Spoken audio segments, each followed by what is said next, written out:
Nice to see you all. I'm Carolyn from JourneyWoman. Welcome. And you can see Joy up there. She's on my left, but it's hard to tell where people end up. Welcome to our community call today, our March community call. I want to make sure I'm diligent about one thing on our calls, and that is doing a land acknowledgement. So I'm going to do that before we get any further. I just came back from Banff, Alberta, and I spent some time with Brenda Holder, who's just an amazing Indigenous leader, and she did a beautiful land acknowledgement, and it just reminded me of how important it is for us to do that on a regular basis. So wherever you are, wherever we are in the world today, the land that we are standing on is the traditional territory of many nations, and we wish to acknowledge and thank the first peoples of this territory and other Indigenous peoples for sharing this land in order for us to continue today. So thank you all for joining. I'm going to be letting people in, but most of today I want to dedicate to Joy. And Joy is on our Women's Advisory Council, and is just, as some of you have said already, is just an inspiration. And she recently jumped in and did an interview with BBC Essex, which we can talk about what it's like to be an older solo traveler. And so we thought we'd talk about a little bit of that today, and also hear from you on what questions you might have about solo travel. And I want to mention just quickly a couple of things that are coming up. First of all, if you're in Toronto, we have an event next Saturday at the Verity Club at 2:00, where we're going to be talking about living the life of your dreams that I'm really excited about. And that'll be a beautiful event. I'll put some links in after I stop talking.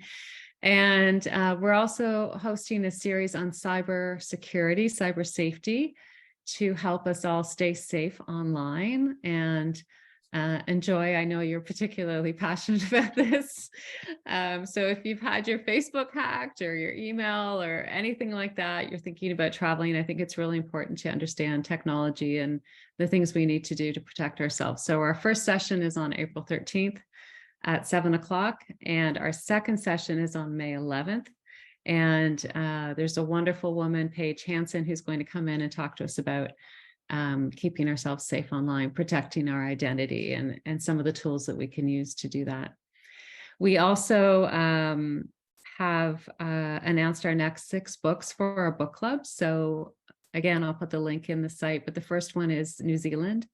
It's a book called Remember Me by Charity Norman, and I just got my copy today. I can't wait to get into it and learn more about New Zealand. And those happen every third Wednesday of the month. So we've got the next 6 months all scheduled out.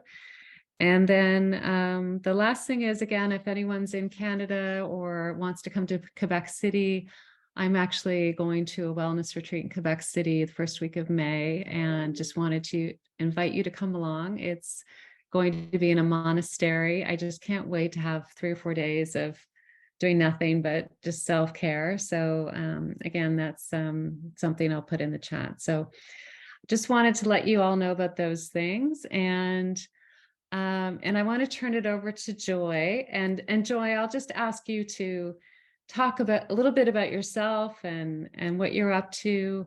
If you've been on our holiday socials, you've seen Joy sing for the last 3 years. She's so talented. So Joy, I'm going to turn it over to you. And I didn't do introductions, but we will definitely do introductions and as we're going through questions and discussion. Thank you, Carolyn, and welcome everybody. And I've got, the sun has suddenly come out, so I may have to get up and close the blinds, because otherwise I'm just going to be a white speck here in your screens.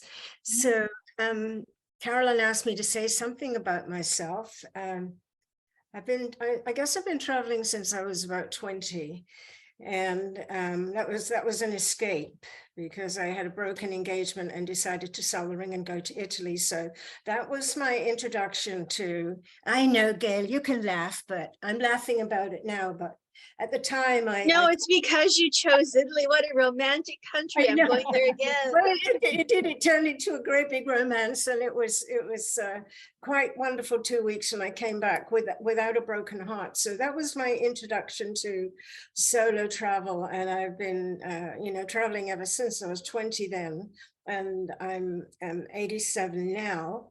And still thinking about places, I haven't been and want to go, and wondering how adventurous I can be, and, with my body stand up. So I'm kind of in that kind of frame of mind at the moment, but am looking forward to Scotland and England this year.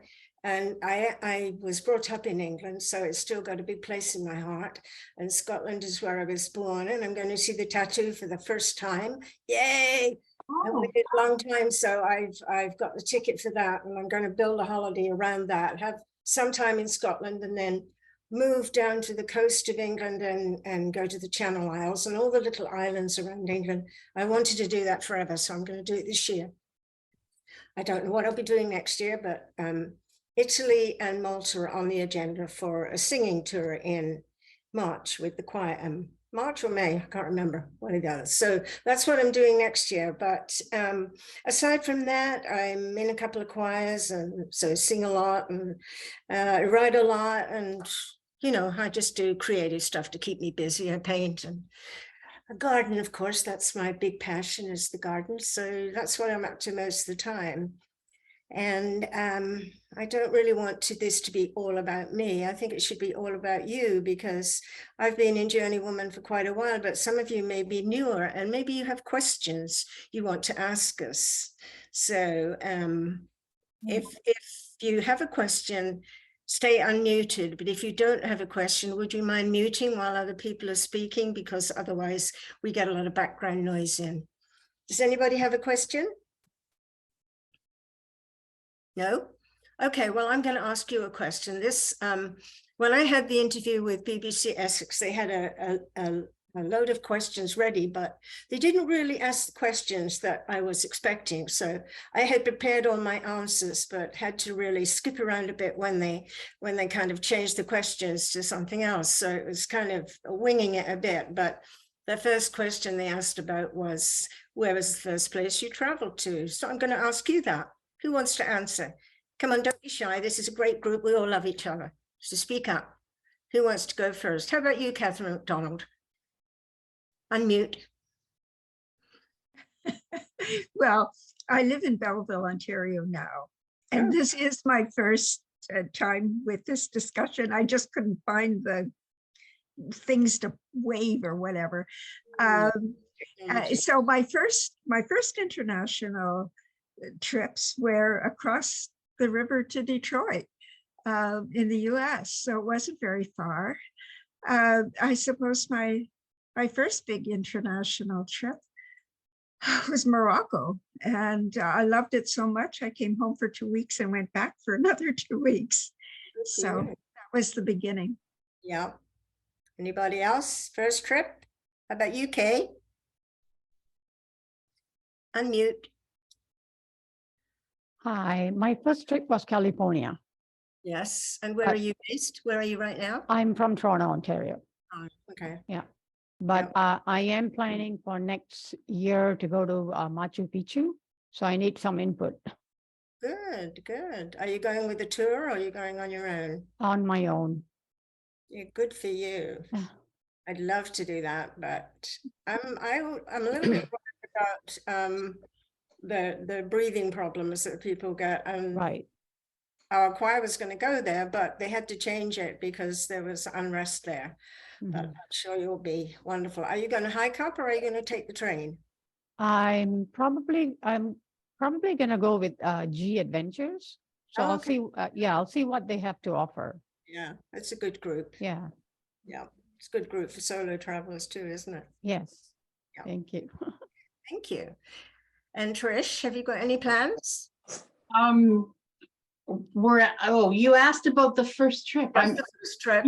I don't know what my first really trip was, but my first solo trip was in 1968. I flew to London and toured England and Scotland and visited all my was over there, and I was 24, I think, but I was completely lost. It took me a while to get myself, acclimated to what I was doing.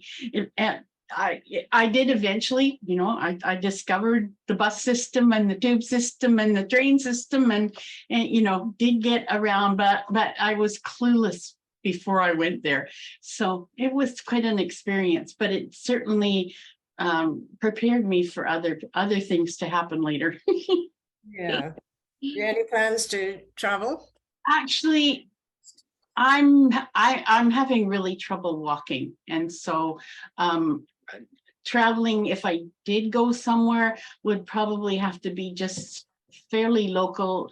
I could probably go into the US, or I could go further east in Canada, but I can't picture myself going on a plane. The airports just defeat me.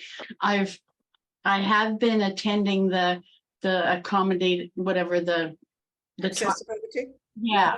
Yeah. And I find them really interesting and helpful, but I'm not you can't take your own mobility aids with you, sort of thing. I guess you can take walkers, but a chair, like a folding stool, is a no good. They apparently they won't let them on the plane with you, and so I don't know. I have to figure it out. I would like to, but haven't made it yet. I'm feeling that I am a little more mobile than I was. I was really bad for the last couple of, a good year and a half. I've been, so I still like coming to this and hearing other people, and I can shut up. But hopefully accessibility issues will be dealt with in the future, so that more up to date can deal with all accessibility issues, but they're not at the moment. Yeah, no, and I find that the group online is really they're advocating, and I'm hoping the advocating stuff that they're coming up with is going to help. One can only hope, Trish. Yeah. And Catherine, Julie Luvenich. Did I say that right? Sorry, I was on mute. It's Ivanchi. Hivanchi? Ivanchi. Yeah, Ivanchi. I think the first overseas trip I had was when I was 18. My grandmother took me. It wasn't a solo trip. She took me to Slovenia, where she was born, and to meet my relatives and whatnot, which is lovely. And I've still kept in touch with many of them. And I was just back there this past summer to visit my cousin. So she connected us when we were young, and we've kept in touch. And the next place I want to go to, I think, is New York City. I'm kind of holding off for a while, but I think this might be the year to go. Yeah, I think so too. I think that'd be very exciting. So much going on there. Yeah. So that's haven't made a picked a date or anything yet, but I'm leaning towards New York City this year. I've never been there, so. Oh, you'll love it. I know. And Mary, how are you doing, Mary? It's here for you, Mary Clark. I'm doing well. So good to see all of you. I just came back from a 3-day cruise to the Caribbean, just checking my comfort level with traveling in that space. Mm-hmm. And my first place I ever traveled on an airplane, because that was the distance that I traveled, was to Army Reserve Camp to Anniston, Alabama. So not real exciting, but it was life-changing, and certainly my first travel, and that was in 1977. And probably for the next year, I'll be doing a lot of stateside travel, although I do have a trip tentatively planned to the UK in November. So still just trying to get comfortable being around people in the airports and in travel spaces, because I haven't had COVID yet. I really don't want to get COVID. And I realized that I have to move at my own comfort level, and that's what I'm doing. Good for you, Mary. Thanks for asking. Nice to see you again. Good to And see you. Brenda. Brenda, speak up. Unmute. I'm unmuted. My very first trip was when I think I was about 10, and my parents put me on an airplane to go down to Washington, DC from, I'm going to say maybe Ottawa area. I can't remember. We moved 22 times by the time that I was 21. So I'm not quite sure where we were living at the time that they put me on the airplane, but it was kind of in our family's blood, was just get up and go and fly somewhere. And I got to sit with the air stewardesses at the back. And so that was a lot of fun. I got candy and I got treated like a real woman. I got to meet the pilot, and I really didn't want to get off the airplane. But my aunt was there waiting for me, my aunt and uncle.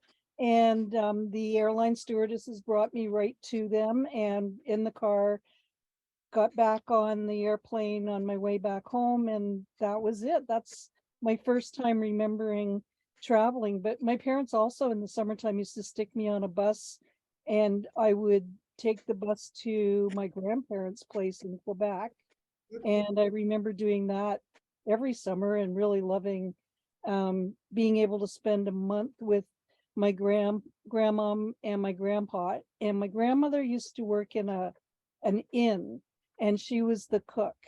And she did it because she wanted to keep an eye on grandpa, who would drink in the pub, because he used to be part of Poggin Inn. And I guess that's where all that happened. So I used to have to sneak out and see what grandpa was doing and report back. And then I'd serve people in the inn. And then my parents would come and visit and take me back home. And so those are my first memories of traveling by myself. And I've never thought of not going by myself. I mean, when I go with other people, or when I have gone with other people, there's always been restrictions that I wasn't ready for. You know, so I really do enjoy traveling solo. Have not done it for the past 3 years. Don't see myself going out in another year or so. I've got some immune compromisations and issues, but I love coming on here and seeing what everybody else is doing and listening to all the travel stories and dreaming.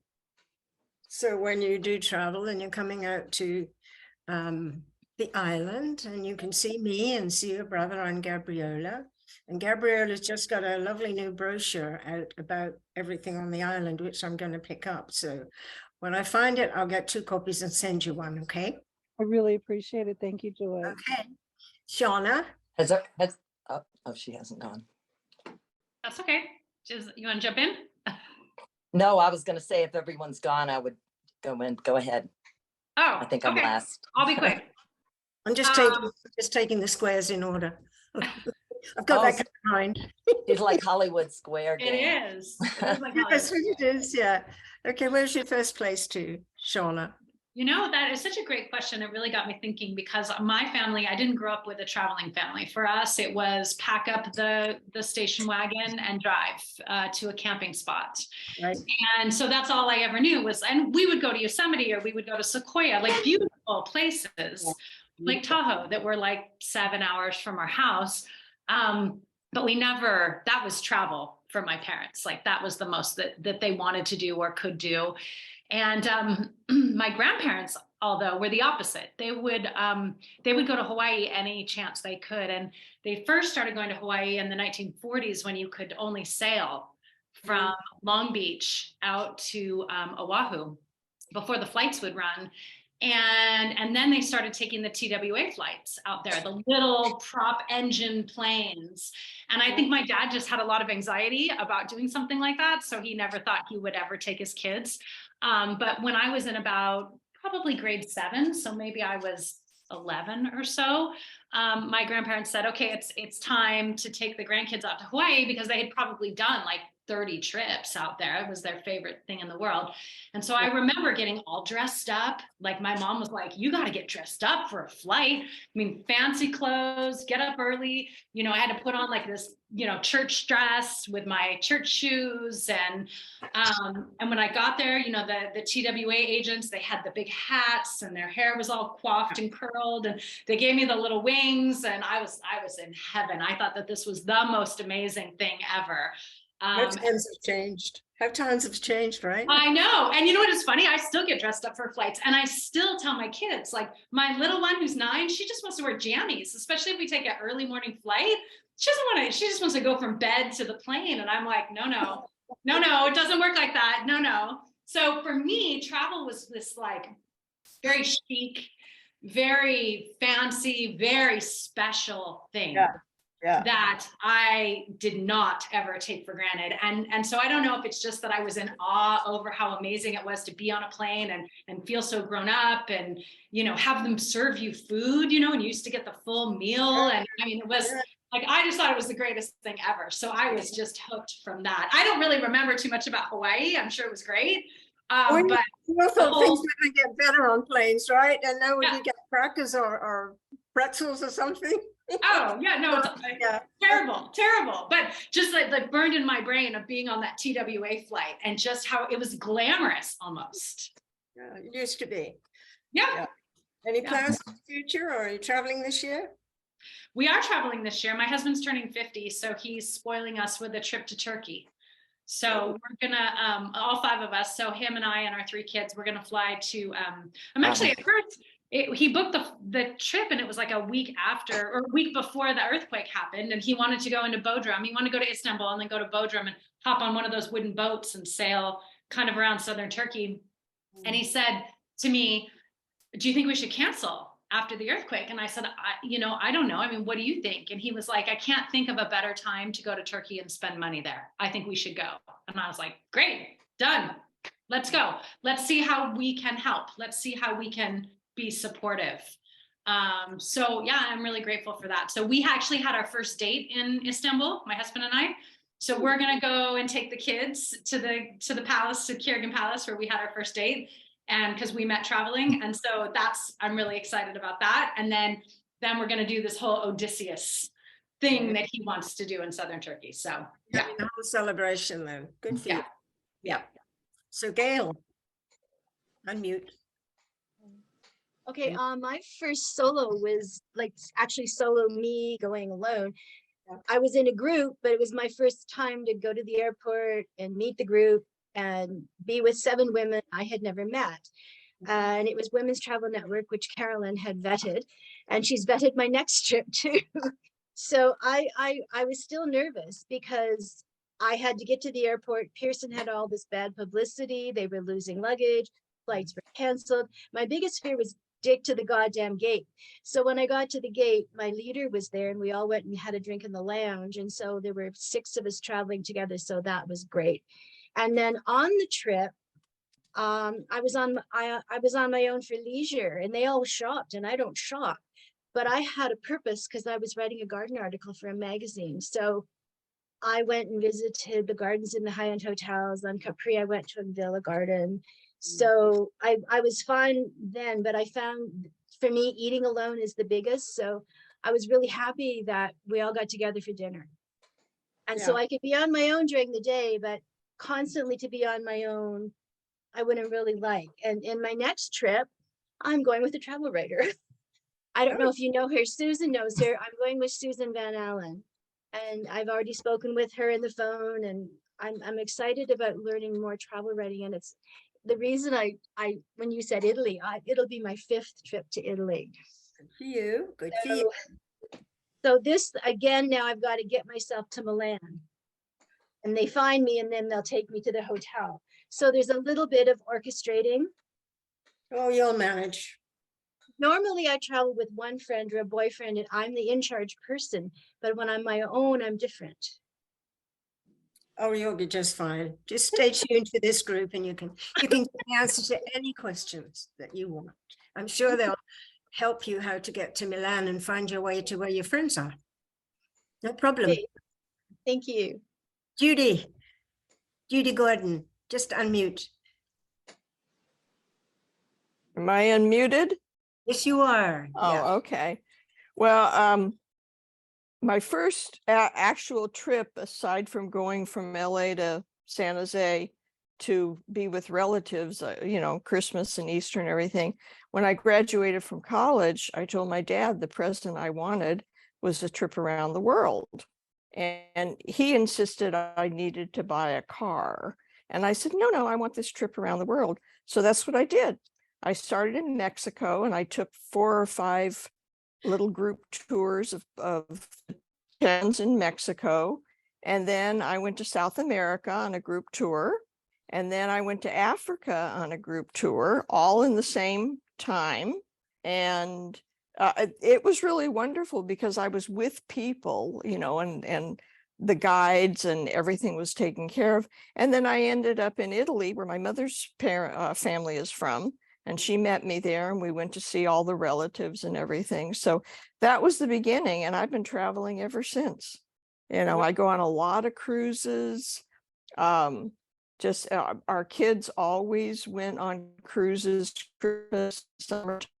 You know, they've traveled a lot with us, but yeah, done it lately just because of COVID, you know.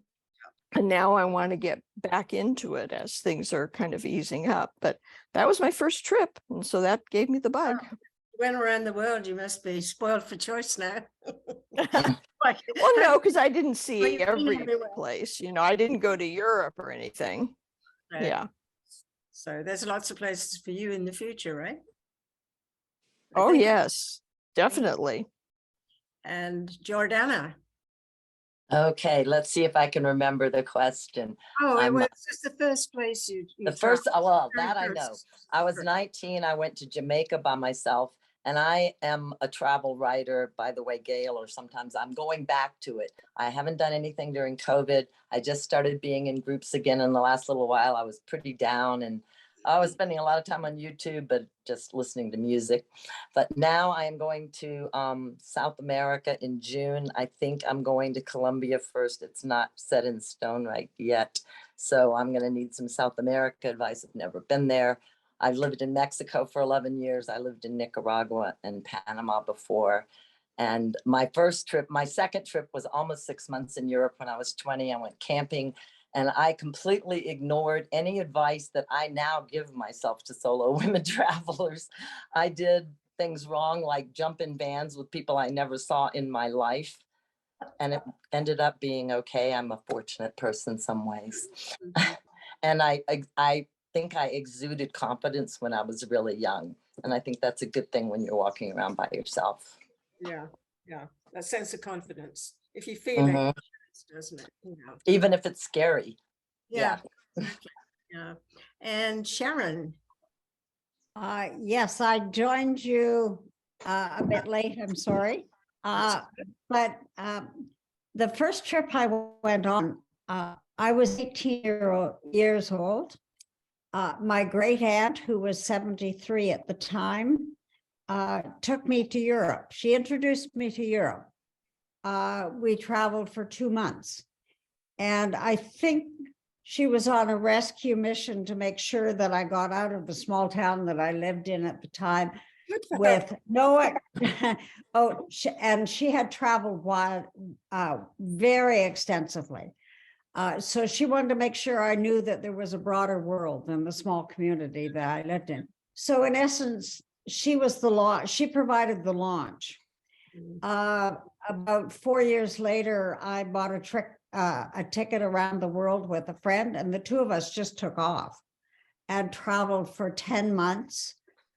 And I have been traveling extensively ever since the last trip I took before COVID. My 10-year-old grandson and I circumnavigated Iceland. Wow. So wow. I haven't got back into it yet. I've had the very great privilege of traveling extensively, mostly adventure travel over the past 20 years. And I am pretty picky where I'm going to go and looking for the unique experience. So I don't know where that is at this point, but hopefully it's out there and not too elusive. So You just do due diligence and find out, you'll find that unique spot that speaks to Yes. you. yes, I've done literary tours of the battlefields of the First World War, which was quite wonderful. So I'm looking for the unique experience. And if I go alone, I go alone. My very great privilege has been traveling with both grandchildren. I took my 11-year-old granddaughter to Paris, and it was the most beautiful travel experience. And it was just she and I. We weren't on an organized tour, but I'd been to Paris before and sort of knew enough to help us maneuver our way around. So taking a grandchild with you gives you a totally different experience. And I highly recommend it. It's wonderful. That sounds really wonderful. That sounds really wonderful. I would like that. Yeah. I don't have any grandchildren, unfortunately, even though I'm almost 70 years old. But well, I highly recommend it. It is a beautiful way to see the world. Good. Thank you, Sharon. Kathy Gottfried, how are you doing? I am great. Thank you. Wonderful stories here tonight of all of our adventures. I know, I'm very, very impressed. Yeah. And I kind of grew up. I kind of grew up like Shauna did. We did a lot of camping. I grew up in Winnipeg and we packed our trailer every weekend and that was our adventure. So my parents weren't avid travelers, but I, at the age of about 15, decided that that's what I wanted to do. And I did a fair bit of traveling, but when I was 23, I did what they called back then a Circle Pacific trip. Although I started with my brother, we went to Hawaii, Hong Kong, Thailand, Singapore, landed in Jakarta, went overland to Bali. And then I slipped on a rock at a waterfall in Bali and broke my knuckle on my baby finger. So we arrived in Australia. I had to have surgery on. I had to wear a cast. So that then meant I couldn't work. We had work visas. So I bought a Volkswagen, an old Volkswagen camper van instead. And we lasted about a month together, my brother and I. So we'd probably been together for about 2.5 months at that point. He was really homesick and he was really grumpy. And you know, I remember looking out one day, I was driving and he was reading and we're passing these beautiful beaches. And I'm like, oh my gosh, look at that. And he finally said to me, if you've seen one, you've seen them all. And I was like, okay, you need to go home. So we got to the campground, phoned my mom on a payphone. Apparently he had promised my parents that he would look after me, even though I was older. So I said to my mom, can you just relieve him of that responsibility? Because he really wants to go home. So then I spent another 5 months traveling around Australia with my van and camping and had the best time. So that was really my first sort of solo travel. And I went on to New Zealand, New Caledonia, Tahiti, Los Angeles, and back to Calgary. And I loved it. I realized back then, I knew I would never have left on my own, because I thought about it, but I just wasn't brave enough. And after being on my own, I knew at that point I would never not go on a trip because I was waiting for the right person. It was at 23, it was a very good life lesson for me. Yeah, yeah. So Marilee, thank you very much, Kathy. You're welcome. Thanks. Hi, everybody. Hello, Like Shauna, I went with my parents on quite a few trips, and the first one was when I was 4 or 5 years old, from Minneapolis to Florida to flee the snow and cold weather. And on the way back, we had emergency landing, and it was a prop plane. So one of the propellers flew off, and it was really dramatic. And I truly remember that. I don't remember anything being called up for, you know, getting little pin or anything else on the plane, but that was my very first trip. But I kept going. Good. And my first solo was when I got divorced and traveled Europe for 10 weeks on my own and had a Euro pass, went to about 14, 15 different countries. It was an incredible experience, and I am all for solo travel. You learn so much about yourself. And I too would not think twice about going on my own. In fact, another week, I'm going for a week vacation on my own. But that being said, I'm also looking forward to an expedition around the UK this summer with 3 of my very good friends in June. And I can't wait. Very excited.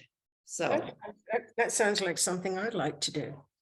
yeah. Well, when are you going in yours, Joy? I haven't planned it yet. Oh, okay. No, all I've done is bought a ticket for the Edinburgh tattoo, but I will probably start going to London and go down to the islands that I want to see, and then take the Royal Scots up to Edinburgh and do that and fly home from Edinburgh. That's what I'm thinking. But I haven't planned it out yet. I'm kind of waiting for all that money to come back from the cruise that I didn't go to at Christmas. I've got half of it back. The airlines have paid me back, but the cruise has not yet. So, but all in its good time, it'll happen. Thank you so much. Now, who have we got next? Iris, are you there, Iris? Iris. Hi, I'm here. Yeah, I was just getting some food. Didn't want to subject you to my chewing. I've taken a lot of package trips. What was the first trip you took? That was the first question. Yeah, just a girlfriend and myself to Jamaica, and then the year after to Nicaragua. Okay. You know, joining a group, right? So it wasn't solo.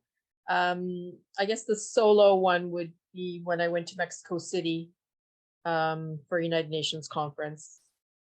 That was, you know, being on my own. I have not had the virus yet, so I'm very intimidated by going through an airport and all that stuff. And yeah, so that's a bit of a thing for me. Yeah.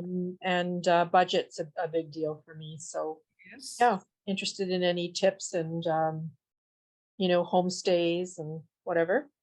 You can find everything you want on the JourneyWoman site. We've got huge resources for I think you can answer basically any question on there. So all you're going to do is contact Carolyn and she'll point you in the right direction. Well, thanks very Yeah, much. I was going to say there's actually a lot of content now being created on the site. We publish about 10 articles a week. So and we're going to be publishing very soon a whole thing on accommodations where you can recommend accommodations for other women and search and find in any city that you want. So I'm very excited about that. Don't tell anyone, it's a secret. I haven't tested it yet, but that's coming. And I think that's going to be amazing for solo travelers. Like even if you're going on a trip, on a tour, you can stay before or after and find a place that another woman has recommended. So I'm really excited about announcing that as soon as we have a chance to test it. Yeah, that is really wonderful. I am looking forward to that. Yeah, well, it's going to require everyone to share, right? But yeah, yes, me too. So and my friends, by the way, my friends in Mexico are already telling me that I'm crazy to go myself to South America. I've heard this over my life, so yeah. We're all the crazy ones, right? We're all, there's a lot. I said there's JourneyWoman, there's women over 50, women over 60, women over 80, women over whatever group online. And we all travel and recommend it. And it is so wonderful to travel by yourself. You learn more about other people besides yourself. Yeah, that too. And I wanted to say to Iris too, I've now been, somehow I ended up in about 17 countries last year, and I just came back from a trip to New York and also to Banff, Alberta. This is my sweatshirt. And I have not had COVID either. So, you know, it can, I don't know, so far so good, right? But I've been safe. I've been, you know, trying to look after things, but hopefully that doesn't scare us for too much longer. We can find the courage to get out there, because it is possible. No, that's good to hear. I'm living in Toronto and I've never been to Vancouver. I put in to present a paper at a conference in June, so I don't know if I'll get accepted or not, but it's in, I think the rooms in that particular venue are 600 a night on the water. So I managed to book an Airbnb for myself, but yeah. Awesome. Anyway, sorry, Joy, back to you. Iris, I was going to tell you when I got stuck in Vancouver, I paid that to stay at Vancouver Airport, $600 plus expenses. So thank you very much. Let's find what Sally has to say. Hi, Sally, are you there? Well, let's see.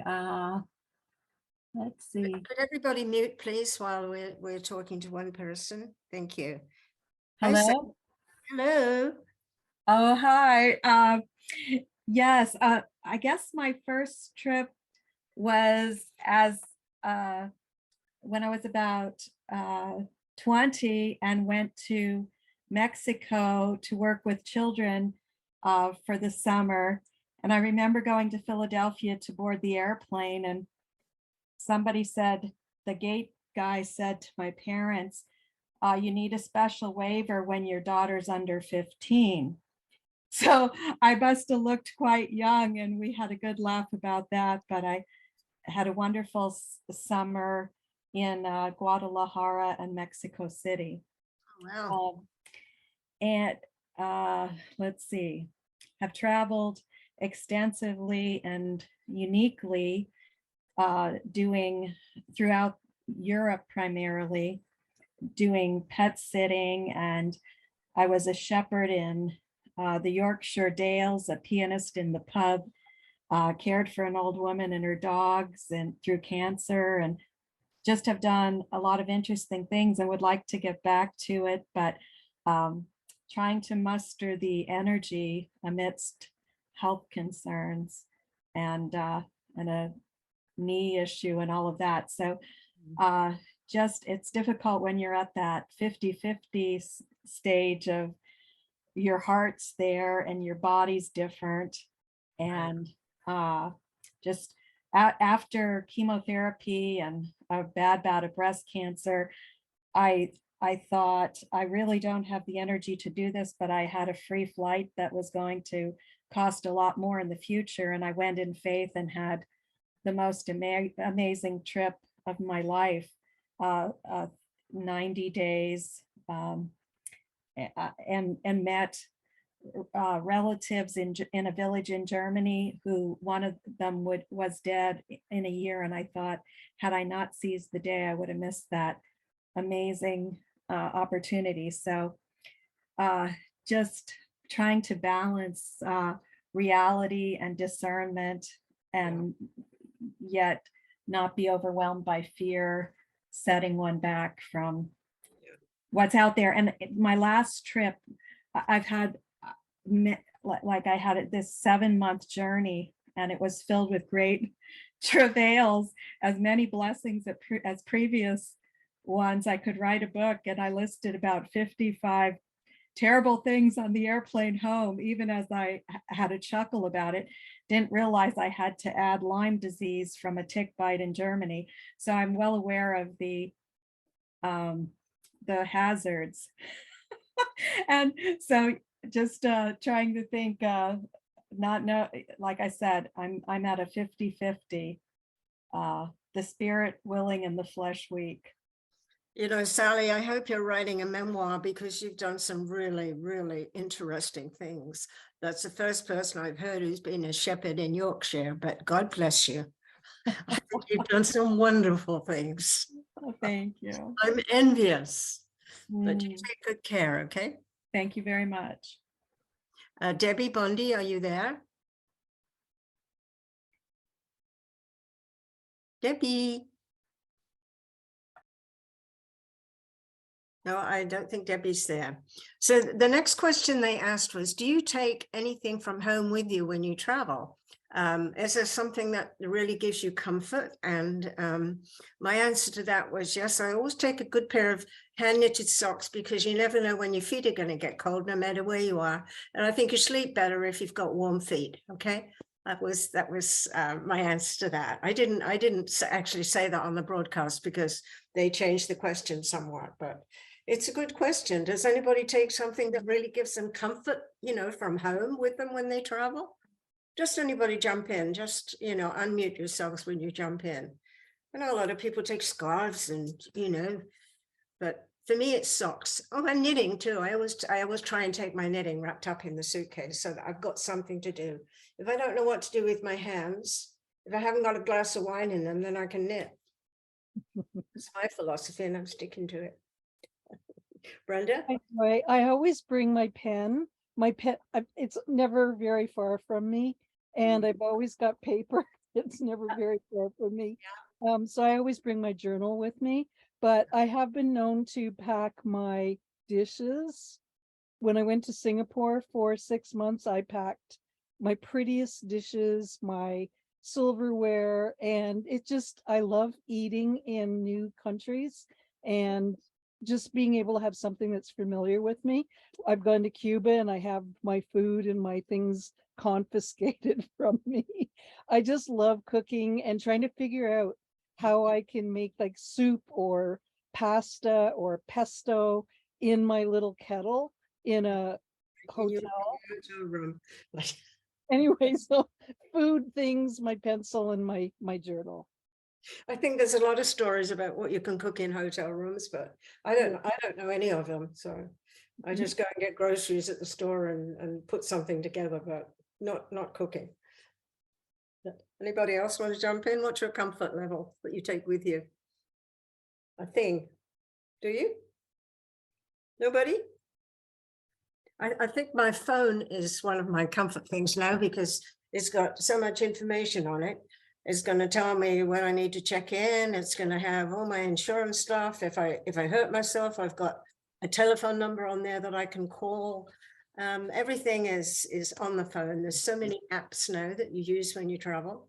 And that's one of the differences, isn't it? I mean, they didn't used to be that way when we traveled. It's really changed, hasn't it? Very. So I live in Mexico already. I'm in a different sort of situation because I don't exactly have a home, although I kind of would like one at least half the time and go somewhere else the other half. Like I'm jealous of some of the snowbirds, not that jealous because I don't want to live in the States or Canada necessarily anymore. I've lived out of there a long time, but I take something that reminds me of my daughter, just anything, whatever that I have that reminds me of my daughter. Yeah, I know. I'd take my cat if I could. That I would too. That's what I'm doing down here, petting. Does anybody else have a special thing that they take with them when they travel? Kathy, do you take anything to Bali? You know what, Joy, I was going to say your point was really well taken about your phone, because I used to take postcards from home, especially showing people, Canadian scenery, mountains and lakes and just how beautiful our rugged country is. But now I just have my phone. And so I've got them in a folder. And if people are interested in seeing, what it looks like, I don't have to carry. The phones have made an incredible difference, I find, with everything. When you look at what you can take on your phone, like I used to take a travel alarm clock. Well, don't need that anymore. Don't need the camera. Don't really need the journal. Don't need the music. You can Google it. Flashlight on the phone as well. Flashlight, yeah. Like I know years ago because I do women's tours, that I would kind of think, why are people bringing their phones? But, got to the point where it was like, yeah, it just replaces so many items now. Doesn't replace my pillow though. I do take a small pillow with me from home.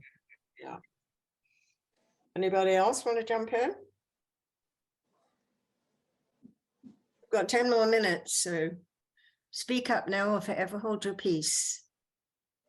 Gail, I'm going to pick on you. What do you take with you? Well, I actually used to carry a picture of my cat, but now she's on my phone. So Anybody else? Nobody takes anything special? Yes, Sharon. Just unmute yourself, okay? Unmute. Yes, I always take a very small notepad and a pen, and I don't journal, but I will write a line or two, and I will scribble a picture. The one that always comes to mind is 3 women wearing brightly colored saris with water containers on their heads. And I just scribbled this out really quickly, and I have a collection of these from all over the world, and they're a few lines, but they are really evocative. Yes. If I look at them, I remember the women in the dust, and they disappeared into the cane field, but it is, the memory of that is vivid, and it's come simply from a sketch. It's a picture. So, yeah, it is. It seems to be more evocative even than a photograph. Yeah. Because you took the time to just Yeah. scribble this little image, and the image has stayed with me. Yeah. And it's very vivid. So I always make sure, one of the little coil notebooks, and I have drafts of them. And it's not a day-to-day journal. I don't journal, but I have notes. Yeah.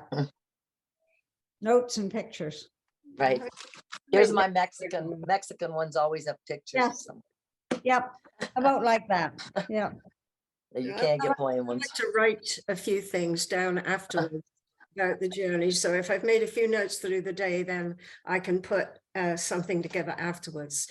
And my memory's not gone yet, so I can remember quite a lot, thank God. But Joy, I have a little item. I was Yes, trying to please. find, I also have a safety item, which is my little carbon monoxide monitor that I got. But this is my speaker.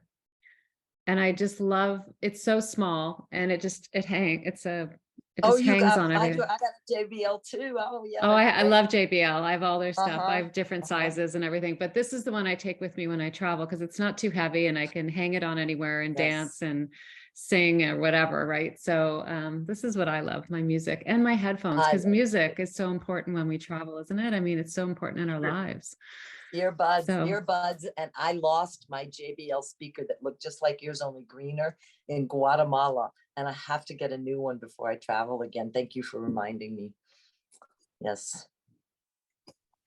do you have any more items, Carolyn? I think we've got about. I could do like a whole thing on this, but this, I'll show you a picture. This is the safety monitor, the carbon monoxide monitor I have.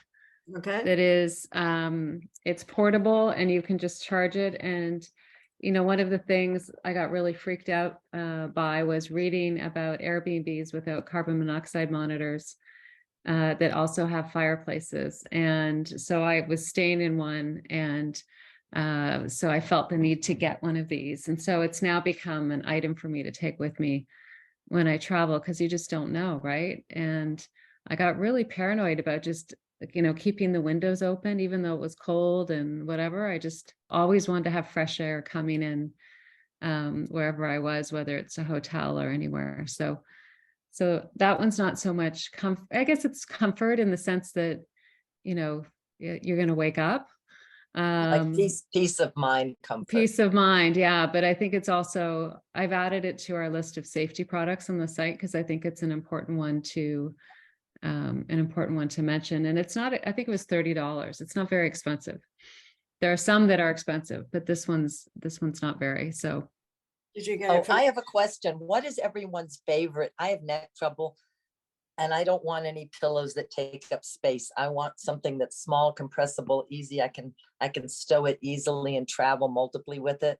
Anybody have any recommendations? Just really quick. I don't, because I don't use a pillow. I haven't been using one, but I think I need one again. You're talking about on the plane, Jordana? Anywhere, bus, train. I just got off a 5.5-hour van trip here in Mexico, and your head hits the window and it's like, ugh. So I need something. Okay. So this is mine. Yeah. It's called Cabo. Oh, I don't know and this that is one. how small it gets. It's pretty small, right, for a head. And it actually can clip on the outside of my backpack. So it doesn't actually have to go inside. And some of them come with face masks as well. And then it unfolds into a regular.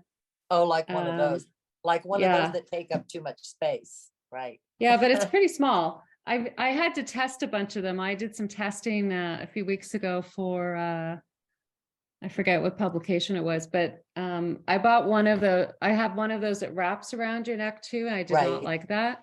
I've had that. I don't like it either. Yeah, so I think this is my choice at the moment and it's also, I don't know, it's just got a nice bit of a high neck on it. Can you kind of sit on it? Can you kind of sit on it too or not? I don't know. I hadn't thought of that. I'll have to try that out. I've tried everything on buses and vans with people. Yes. Yeah, and you can attach it to the seat. This is the one I use. Where did you get it, Carolyn? Or where can you get them? Amazon. I get Oh, everything yeah, on for Amazon. Canada? Yeah. Okay, I went down a pathway of a beautiful neck pillow because I do use them back a couple months ago, and they had eye shades and it was amazing. And then I got to the point of shipping and they didn't ship to Canada. Yeah, if you want, I can send you the link. That would be awesome. Yeah. And I'm in Mexico, worse yet. It's hard to get stuff here. It's one Yeah. of the worst problems I have living here. Is it spelled Cabeau? That's correct. Okay. Yeah. I'll look around. They even put a little pocket in it for your headphones. I think it's great. We do have It's not Amazon cheap. FX. We have It's Amazon not, you know, FX, but some not it's not the everything's on. cheapest option, but I really wanted something good because I had all those foamy ones you buy in airports that are just terrible, Nah. right? So. Can I ask you about the speaker that you had? Mm-hmm. Yeah. Those are good. JBL. Just Yeah. like my one I lost. Okay, I'm going to ask you a stupid technology question, but you know No that such. some things I understand and some things I don't. But where does the music come from? You've got your phone. Bluetooth. You plugged into something. No, it's Bluetooth, already just in like there. It's just like these. wireless. Yeah.